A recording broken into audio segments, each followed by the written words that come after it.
Ngitungo pawelinging kaki Sabdo palon pamongno swantara tapi ulo salam yo atu bagyo wis Om wilahing jati nuhuni hajat-hajate luluh Nusantara tapi uluk salam mulia. Kembali ramai ya di pemberitaan bahwa akan ada terjadinya gempa megatrust di Selat Sunda dan Mentawai apa itu.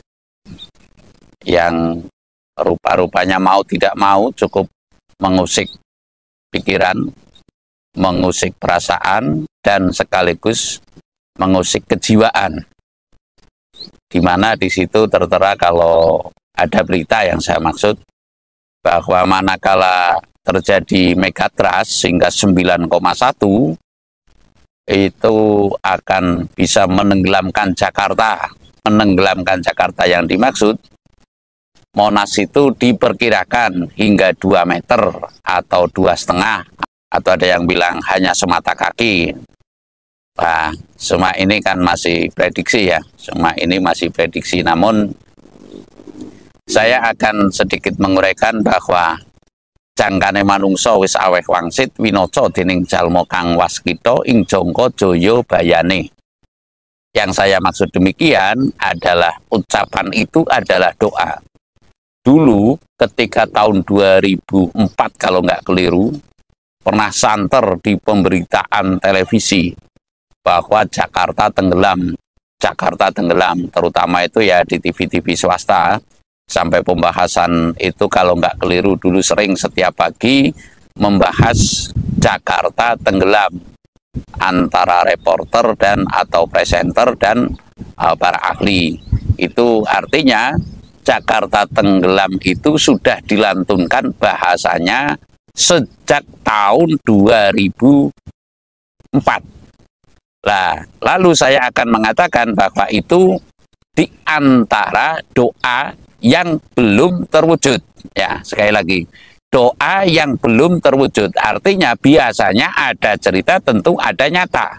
Ya, biasanya ada cerita tentu ada nyata. Contoh saya sering mengatakan kalau goyang ngebor itu akhirnya Porong Sidoarjo itu pengeboran bisa menggoyangkan satu desa atau satu kecamatan atau bahkan lebih.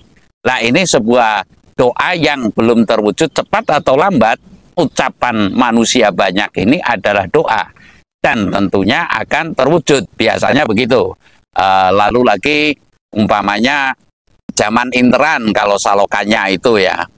Kalau zaman dulu itu mending zaman interan, sekarang terwujudlah zaman internet. Lalu lagi jago pada ngiring. Sekarang terwujudlah itu yang perempuan pergi ke luar negeri jadi TKI, yang laki-laki ngomong anaknya. Itu terutama di desa-desa lah, banyak yang demikian lah. Saya akan sedikit menyampaikan bahwa hal ini terwujud atau tidak atas gempa itu. Kalau menurut kami berdasarkan jangkaning dewa wis aweh wangsit winoco dening jalma kang waskita ing jangka jaya bayane, kemungkinan besar itu akan terjadi. Namun mungkinkah ini secepat kilat? Pertanyaannya kan seperti itu ya. Saya akan menyampaikan bahwa setiap unsur manusia itu pasti kedunungan dosa atau ketempatan dosa.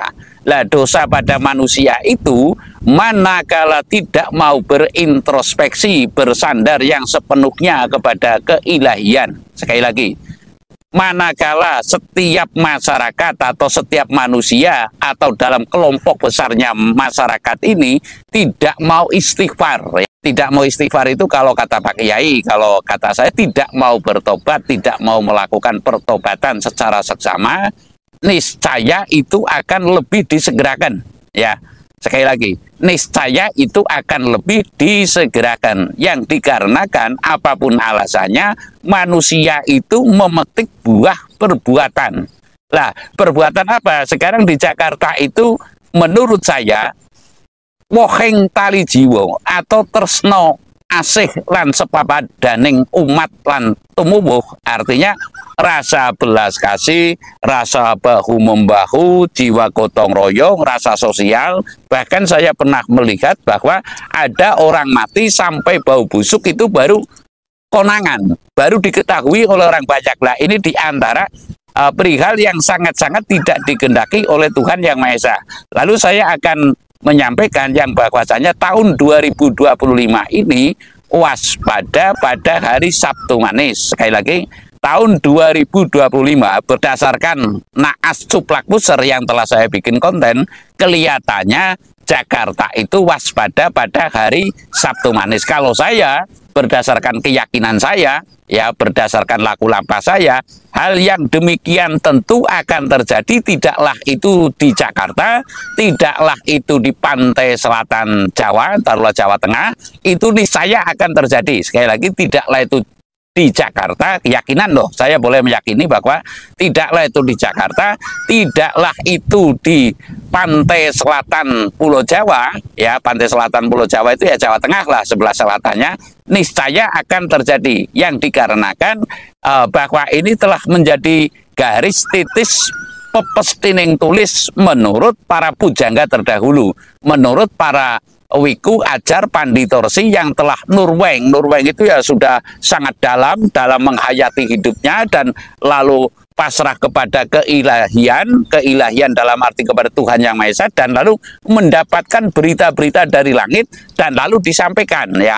Contoh umpamanya mendapat berita dari langit disampaikan itu diantaranya ya ing besok tembe bakal ono betik mangan manggar. Lah betik itu adalah ikan yang kecil-kecil, manggar itu adalah buah bunga kelapa, ya bunga kelapa ini namanya manggar. Lah lalu terjadilah itu tsunami di Aceh umpamanya, besok tembe bakal ono betik mangan manggar. Lah ini kasus nyatanya sekarang, mau tidak mau Badan Meteorologi dan Geofisika apalah saya tidak membidangi itu telah memperkirakan dan telah meneliti dan telah memberikan warning, sehingga kita patut waspada. Namun seperti orang seperti saya hanya memberikan celah dalam arti sesuai dengan hasil penghayatan saya, sesuai dengan hasil laku lampah saya. Niscaya karena kepengatan hati atau tertutupnya hati, kalau kata kasarnya, pri kemanusiaan di tingkatan kota sekelas Jakarta, ya kota metropolitan taruhlah, sudah menurut kami melampaui batas. Dalam arti melampaui batas, trik-trik sosial, langkah-langkah sosial ini biasanya hanya berlaku ketika akan pilkada, ya. Langkah-langkah sosial ini biasanya berlaku manakala ada pilkada atau ada pileg. Lah sehingga niscaya ini saya meyakini akan terjadi, dan lalu saya akan menyampaikan kalau Saloka Tugu Monas, sekali lagi, kalau Saloka Tugu Monas manakala sudah terjadinya Jakarta itu kegulung ombak lah, secara kasarnya kegulung ombak, niscaya akan patahnya Monas dan akan menjadi simbol munculnya sang pemimpin yang tidak disangka-sangka. Kalau saya nanti ngomong Ratu Adil mungkin kurang pas, ya. Munculnya pemimpin yang tidak disangka-sangka, dan lalu Monas itu menurut kami adalah secara umum ini monumen nasional. Namun kalau menurut kami Monas ini adalah kembalinya monarki sosial di Republik ini. Sekali lagi, kembalinya runtuhnya Monas, saya katakan itu adalah merupakan simbol akan terwujudnya monarki sosial di Nusantara ini. Saya meyakini itu. Kalau keyakinan kan boleh. Karena apa? Pemimpin yang dipilih oleh manusia selama sekian dekade, sekian lamanya, yaitu sejak zaman reformasi, ya sekali lagi sejak zaman reformasi, ini sudah menurut kami sudah tidak membuahkan hasil, sehingga campur tangan Tuhan inilah yang akan memunculkan pemimpin yang tidak disangka-sangka, yang mendapat ridhonya, yang mendapat restu leluhur, dan nanti niscaya akan terwujudnya tatanan adil di Nusantara. Artinya saya mengatakan seiring dengan tenggelamnya Jakarta, kalau kata kasarnya, niscaya itu seiring dengan munculnya Ratu Adil. Saya rasa demikian. Terima kasih.